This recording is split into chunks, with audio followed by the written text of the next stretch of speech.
এবং সমস্ত দেশবাসীর স্বার্থে, ত্রিপুরাবাসীর স্বার্থে, আপনাদের নিজের জীবনের জন্য এই কাজটা নিশ্চিত আপনারা করবেন আমার পূর্ণ বিশ্বাস রয়েছে। সঙ্গে সঙ্গে আমি সবাইকে বলছি যে আপনারা এখন থেকে চিন্তা করুন, লকডাউন ওঠার পর প্রথম 100টা স্টেপ কি হওয়া প্রয়োজন রাজ্য সরকারের। লকডাউন উঠবে তারপর থেকে চিন্তা করব, জীবন এমন হয় না। ছেলেকে অ্যাডমিশন করব যেদিন, সেদিনই আমরা ভেবে যাই না, তার আগে থেকে কোন স্কুলে দেব, কোন স্কুলটা ভালো, তার মধ্যে টিচার কত আছে, ফ্যাসিলিটি কত আছে, আমার আর্থিক আয় কত, তারপর প্ল্যান করি, তারপর গিয়ে অ্যাডমিশন করাই। তারপর অ্যাডমিশনে প্রসেসে ইন্টারভিউ রয়েছে, রিটেন টেস্ট রয়েছে, স্কুল ফি কত, গভর্নমেন্ট স্কুল না প্রাইভেট স্কুল, আমি কোনটাতে করতে পারবো, কোনটা আমার সঙ্গে খাপ খাচ্ছে, সেগুলো নিয়ে চিন্তা করি। তার জন্য এই লকডাউনের পর রাজ্য সরকারের প্রথম 100টা কাজ কি করতে হবে, আমি আপনাদের কাছ থেকে সাজেশন চাইছি। আপনারা সিএম ড্যাশবোর্ডে, আমাদের সিএমওতে মেইল অ্যাড্রেস রয়েছে, বিভিন্ন সরকারি অফিসারদের হোয়াটসঅ্যাপ রয়েছে, যে 100টা প্রথম স্টেপ ত্রিপুরা সরকার কী নেবে। কারণ এই লকডাউনের কারণে আর্থিকভাবে আমরা অনেকটা পিছিয়ে আছি, লোকসান হয়েছে আমাদের। তো সেটা থেকে ওঠার জন্য কি কি স্টেপ নিতে হবে, কি কি করা উচিত, অনেক হবে, 200, 400, 500, 1000, লাখো আইডিয়া আসবে, কিন্তু তার মধ্যেতে মূল 100টা আইডিয়া রাজ্য সরকার গ্রহণ করতে চায়। মাননীয় প্রধানমন্ত্রী আজকে সমস্ত মুখ্যমন্ত্রীর সঙ্গে ভিডিও কনফারেন্সিংয়ের মাধ্যমে আলোচনা পর্যালোচনা করেছেন। আজকে আমার কাছে সবচেয়ে ভালো লেগেছে, যে কোনো দলের হোক, চাই মহারাষ্ট্রের মুখ্যমন্ত্রী হোক, চাই কেরালার মুখ্যমন্ত্রী হোক, রাজস্থানের মুখ্যমন্ত্রী হোক, আসামের মুখ্যমন্ত্রী হোক, বিহারের মুখ্যমন্ত্রী হোক, প্রত্যেকটি মুখ্যমন্ত্রী এক দিশাতে, এক মিশনে, এক সুরে কথা বলছে। জেনে মাননীয় প্রধানমন্ত্রী যে সিদ্ধান্তটা নিয়েছেন দেশ রক্ষা করার জন্য, জীবন রক্ষা করার জন্য, সেটা ফার্স্ট প্রায়োরিটি, এবং আর সেটা আমরা করবই। কিন্তু সঙ্গে সঙ্গে এটাও মনে রাখতে হবে, দুনিয়ার সবচেয়ে শক্তিশালী দেশ America, American president Donald Trump, উনি বলছেন যে আগামী কিছুদিনের মধ্যে করোনা ভাইরাসের আক্রমণে আনুমানিক 1 লাখ লোকের মৃত্যু হতে পারে আমেরিকাতে। 1 লাখ লোক, আমেরিকার পপুলেশনই কত। যদি আমেরিকার মতো শক্তিধর দেশ, সমস্ত সুবিধা তাদের কাছে রয়েছে, ধনবান দেশ, তো আমেরিকান প্রেসিডেন্ট 1 লাখ লোক ওনার দেশে মৃত্যু হতে পারে অনুমান করছেন। তো আমাদের তো নরেন্দ্র মোদীকে ধন্যবাদ দিতে হবে। 130 কোটি ভারতবাসীর দেশ, হাইলি পপুলেটেড। মাননীয় প্রধানমন্ত্রী এই যে লকডাউনটা 24 তারিখ থেকে জারি করেছেন, আর আপনারা সেটাকে পালন করছেন, তার পরিণাম নরেন্দ্র মোদীজিকে অ্যাসেসমেন্ট করতে হচ্ছে না। কিন্তু সেটা ভাবলেই হবে না, আমাদেরকে সাবধান থাকতে হবে। আমি আজকেই বলেছি যে আসাম বর্ডার পুরো দামে সিল করার জন্য, কারণ করিমগঞ্জে যখন পাওয়া গেছে, এখন সেখান থেকে মানুষ ত্রিপুরার দিকে আসতে চাইবে, পালাতে চাইবে। আমি আজকে কড়াভাবে বলেছি যে কোনোভাবেই কাউর আত্মীয় স্বজন পরিজন, আমার মামা, আমার মশা, আমার মামাতো ভাই, তার জন্য আমার বাড়িতে এসে থাকবে, চলবে না বন্ধু। কোনো মতে ওপার থেকে কাউকে না ডাকা। কারণ কি, দেশের 63টা ডিস্ট্রিক্টে করোনা আক্রান্ত হয়েছে, সবগুলি হয়নি। তো তার মধ্যে করিমগঞ্জ একটা হয়েছে। তো করিমগঞ্জ একদম নিয়ার বাই নর্থের বর্ডারের দিকে। তো নর্থের বর্ডার পুরো দমে সিল করে দেওয়া হয়েছে। শুধু গুডসের যে গাড়িগুলো সেগুলো আসবে এবং সেগুলো স্ক্রিনিং করে ঢোকানো হবে। এমনিতে লোক আসা যাওয়া করবে যে আমি যাচ্ছি হসপিটাল দেখার জন্য, আর এগুলো যদি মিথ্যে হয়, তাহলে অ্যাপিডেমিক ডিজিজ অ্যাক্টকে নিয়ম অনুসারে তার মধ্যে তুরন্ত এফআইআর হবে, কারবাই হবে। কারণ আগে আমার মাতৃভূমি, আমার ত্রিপুরাবাসী, তারপরে আমার আত্মীয় স্বজন। আমি আশা করি আমার নর্থের বাসীরা এই বিষয়ে সাবধান থাকবেন, ঊনকোটির বাসীরা সাবধান থাকবেন যে কোনো মতেই যেন আসাম বর্ডার ক্রস করে কোনো ব্যক্তি এখন আর ত্রিপুরাতে না আসে।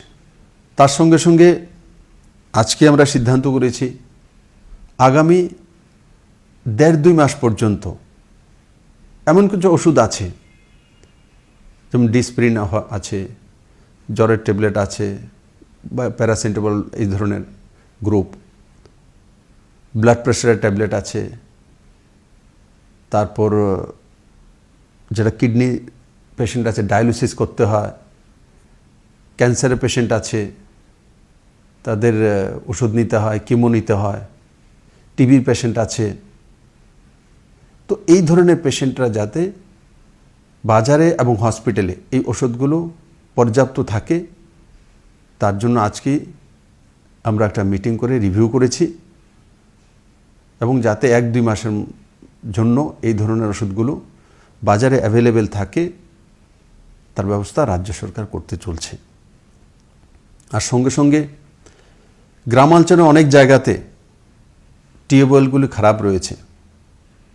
যুদ্ধকালীন পরিস্থিতিতে যেই যেই জায়গাতে ট্যাঙ্কারে জল দেওয়া হয় বা যেই যেই জায়গাতে এই ধরনের টিউবওয়েলগুলো বিকল পড়ে আছে, মোটর জ্বলে গেছে, ফাইন্যান্স থেকে পয়সা দিয়ে দেওয়া হয়েছে ডিডব্লিউএস দপ্তরে, এগুলোকে আগামী 4 তারিখের মধ্যে সবগুলোকে ঠিক করার জন্য রাজ্য সরকার নির্দেশ দিয়েছে। আমি আশা করি খুব কম সময়ের মধ্যে জনজাতি অঞ্চলে কিছু কিছু জায়গাতে এবং সমতলও যে জলের সমস্যাটা রয়েছে সেটা সম্পূর্ণ না হলেও 80% সমাধান হয়ে যাবে। বন্ধুরা, শাকসবজি সেগুলো যাতে চেইনে আসতে পারে, রাজ্য সরকার তার মধ্যে কাজ শুরু করেছে। এগ্রিকালচার ডিপার্টমেন্টকে দায়িত্ব দেওয়া হয়েছে। বিভিন্ন বিএলডব্লিউর যে অফিসারগুলো বিভিন্ন জায়গায় রয়েছে রাজ্যের, ওনারা সেটাকে মনিটরিং করবেন যাতে কোনো মতেই সবজির চেইন লোকসান না হয় এবং সেটা কন্টিনিউ থাকে। বন্ধুরা, আজকের যেই লড়াই সেটা হচ্ছে সুস্থ থাকার লড়াই, নিজের জীবনকে বাঁচানোর লড়াই। তার জন্য আমি আবারও বলবো, বিভিন্ন রাজ্য সরকার আমি দেখেছি আজকে প্যাকেজ দেওয়ার যেমন কম্পিটিশন চলছে, মাননীয় প্রধানমন্ত্রীও সেই বিষয়টা আজকে তুলে ধরেছেন। যতটা প্রয়োজন ততটাই আমাদেরকে প্যাকেজ দেওয়া উচিত।